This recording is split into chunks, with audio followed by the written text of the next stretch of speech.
नागपूरमध्ये काही अफवा पसरवल्यामुळे धार्मिक तणाव निर्माण होण्याची स्थिती निर्माण झाली आहे। या सर्व परिस्थितीमध्ये नागपूरने नेहमी शांततेचा इतिहास हे नागपूरची विशेषता राहिलेली आहे। माझी सर्व बांधवांना विनंती आहे की त्यांनी कुठल्याही प्रकारच्या अफवांवर विश्वास ठेवू नये, शांतता प्रस्थापित करावी आणि कोणीही रस्त्यावर येऊ नये।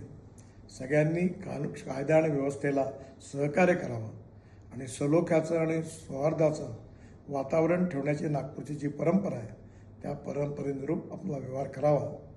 ज्या ज्या लोकांनी चुका केल्या असतील किंवा ज्यांनी गैरकायदेशीर कृत्य केले असतील त्यांच्यावर सरकार कारवाई करेल असा विश्वास मी आपल्या सगळ्यांना देतो।